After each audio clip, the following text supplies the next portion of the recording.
আশুরার দিন অত্যন্ত ফজিলতের কারণ কি?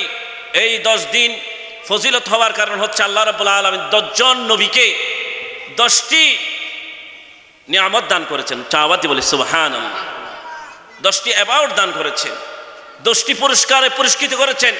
যেমন আমরা জানি হযরতে আদম আলাইহিস সালাতু ওয়াস সালাম, আল্লাহ রাব্বুল আলামিন যখন আদম আলাইহিস সালাতু ওয়াস সালামকে সৃষ্টি করার পর বলেছিলেন, ও আদম, তুমি এই গাছের কাছেও যাবে না, এই গাছের ফল ভক্ষণ করবে না। আদম আলাইহিস সালাতু ওয়াস সালাম শয়তানের ওয়াসওয়াসার মধ্যে পড়ে, শয়তানের কুমন্ত্রণার মধ্যে পড়ে তিনি এবং তার স্ত্রী হাওয়া আলাইহিস সালাতু ওয়াস সালাম যখন ওই ফল খেলেন, তখন আল্লাহ রাব্বুল আলামিন ফল খাওয়ার পর তাদের হাজত হলো। হাজত হওয়ার পর আল্লাহ রাব্বুল আলামিন তাদেরকে জান্নাত থেকে বের করে দিলেন। যখন জান্নাত থেকে বের হয়ে গেলেন, দুনিয়ার জমিনের মধ্যে চলে আসলেন, তখন আদম আলাইহিস সালাতু ওয়াস সালাম ভুল বুঝতে পেরে আল্লাহর দরবারে অনেক কান্নাকাটি করেছেন, 1000 বছর কান্নাকাটি করেছেন। কান্নাকাটি করার পর আল্লাহ রাব্বুল আলামিন যেই দিন আদম আলাইহিস সালাতু ওয়াস সালামের তওবা কবুল করে আল্লাহ রাব্বুল আলামিন আদমকে মাফ করে দিলেন, সেই দিনটা হলো 10 আশুরার দিন। চাওয়াত দি বলি সুবহানাল্লাহ। শুধু তাই নয়, আল্লাহ রাব্বুল আলামিন নূহ আলাইহিস সালাতু ওয়াস সালাম যেই প্লাবন হয়েছিল, নূহ আলাইহিস সালাতু ওয়াস সালাম তার সম্প্রদায়কে 950 বছর ইসলামের দাওয়াত দিয়ে, একত্ববাদের দাওয়াত দিয়েছিলেন। দাওয়াত দেওয়ার পর কেউ হযরত নূহ আলাইহিস সালাতু ওয়াস সালামের দাওয়াত গ্রহণ করেন নাই। 900 বছর দাওয়াত দিয়েছেন। কেমন ভাবে? 1 ঘন্টা 2 ঘন্টা, শুধু তাই নয়, সূরা নূহের মধ্যে রয়েছেন, ক্বালা রাব্বি ইন্নী দাউতু কওমি লাইলান ওয়া নাহারা ফালাম ইয়াজিদহুম দুআই ইল্লা ফিরারা। হযরত নূহ আলাইহিস সালাতু ওয়াস সালাম তার সম্প্রদায়কে এমন ভাবে 950 বছর দাওয়াত দিয়েছেন। রাত দিনের মধ্যে তিনি রাতে এবং দিনের মধ্যে দাওয়াত দিতেন। যখন নূহ আলাইহিস সালাতু ওয়াস সালাম দাওয়াত দিতেন, তখন নূহ আলাইহিস সালাতু ওয়াস সালামের সম্প্রদায়রা ফালাম ইয়াজিদহুম দুআই ইল্লা ফিরারা, আল্লাহ নূহ আলাইহিস সালাতু ওয়াস সালামের দাওয়াতের কথা শুনে তার সম্প্রদায়রা পলায়ন করতেন, তার পাশে আসতো না। এভাবে দাওয়াত দিতে দিতে নূহ আলাইহিস সালাতু ওয়াস সালাম এত বেশি দাওয়াত দিয়েছেন, দাওয়াত দিতে দিতে অল্প সংখ্যক মানুষ 40 কিংবা 80 পরিবার নূহ আলাইহিস সালাতু ওয়াস সালামের উপর ঈমান এনেছেন। আল্লাহ রাব্বুল আলামিনের দরবারে দরখাস্ত করলেন, ও আল্লাহ, আমি তো আমার সম্প্রদায়কে অনেক কষ্ট করে দাওয়াত দিই, কিন্তু তারা দাওয়াত গ্রহণ করে না। বরঞ্চ দাওয়াত গ্রহণ করার চেয়ে তারা আমার সাথে বিভিন্নভাবে ষড়যন্ত্র করে, আমাকে বিভিন্নভাবে কটাক্ষ করে, আমার মানহানি করে।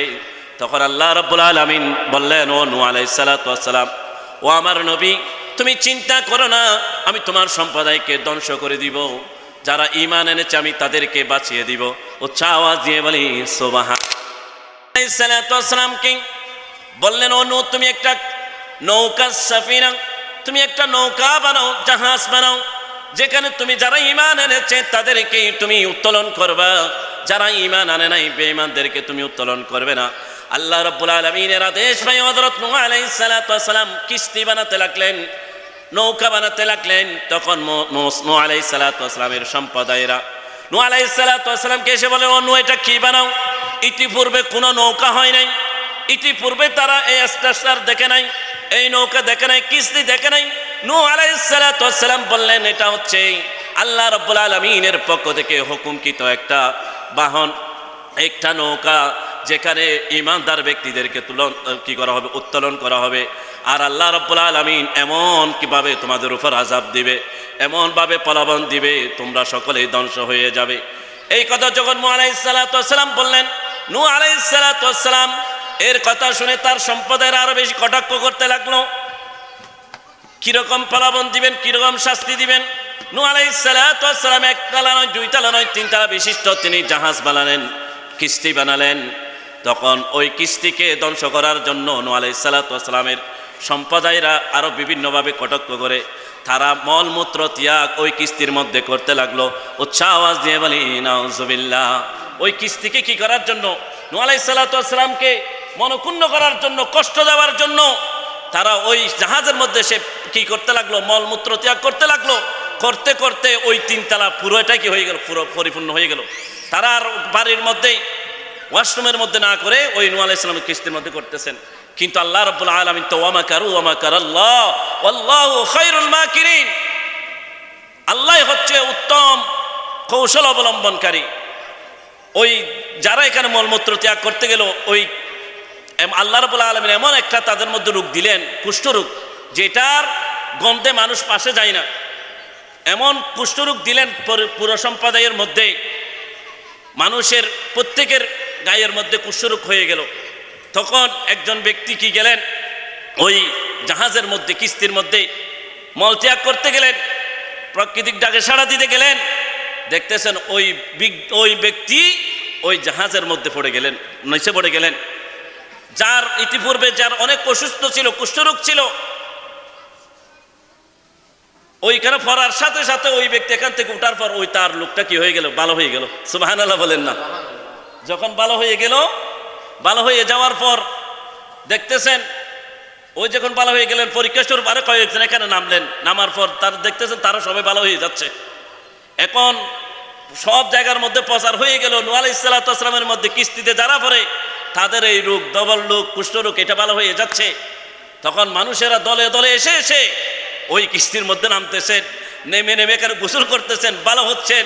এমনকি এমন অবস্থা হলো ওই তো মলমূত্র যেগুলো ছিল তারা করেছিল, সেগুলো তাদের দ্বারা আল্লাহর বলে এমনভাবে পরিষ্কার করিয়েছেন, তারা কেউ বালতিতে করে, কেউ গ্যাতে করে, পলিথিনে করে বাড়ির মধ্যে পর্যন্ত নিয়ে যাচ্ছে, তাদের ঘরের মধ্যে লাগাচ্ছেন। বরকতান জি জিরবে লেখে লেখে পর্যন্ত গিয়েছেন বলতেছেন হুজুর। এইভাবে তারা নিয়েছেন। পরিশেষে এটা আল্লাহ রাব্বুল আলামিন তাদের মাধ্যমে এটা পরিষ্কার করেছেন। আল্লাহ রাব্বুল আলামিন পরিশেষে আল্লাহ রাব্বুল আলামিন প্রলোভন শুরু হলো, বৃষ্টি শুরু হলো। এমন বৃষ্টি, কেমন বৃষ্টি, আমরা তো উপর থেকে বৃষ্টি পড়ে, ওইটা বৃষ্টিটা উপর দিকেও পড়তেছে, নিচের দিকেও পানি উত্তোলন করতে হচ্ছে। সুবহানাল্লাহ বলেন। হঠাৎ করে অল্প সময়ের মধ্যে বৃষ্টির পানি অনেক বেশি হয়ে গেল। ওই সময়ের মধ্যে দেখতেছেন পাহাড় সম বৃষ্টি পানি হয়ে গেল। কানাআন নূহ আলাইহিস সালাতু ওয়াস সালামের সন্তান ছিলেন, তিনি ডুবে যাচ্ছেন। তিনি লম্বা ছিলেন, অনেক বেশি লম্বা ছিলেন। কানাআনকে নূহ আলাইহিস সালাতু ওয়াস সালাম ডাকলেন। আল্লাহ বলতেছেন, ও নূহ, তুমি তাকে ডাকিও না, কারণ তিনি ঈমান আনে নাই। কানাআনও গর্ব করে, অহংকার করে বলতেছেন, আমি তো অনেক লম্বা, আল্লাহর এই ফলবন আমাকে কিছু করতে পারবে না, এই বৃষ্টি আমাকে কিছু করতে পারবে না। তিনি অহংকার করেছিল। পরিশেষে সবাই ওই যারা ঈমানদার ব্যক্তি ছিলেন তারা উঠলেন এবং প্রত্যেক জোড়ায় জোড়ায় যার আল্লাহর সৃষ্টি থেকে সবগুলোকে হযরত নূহ আলাইহিস সালাতু ওয়াস সালাম তার কিস্তির মধ্যে নিলেন। নেওয়ার পর 40 দিন পর্যন্ত মুষলধার বৃষ্টি হলো।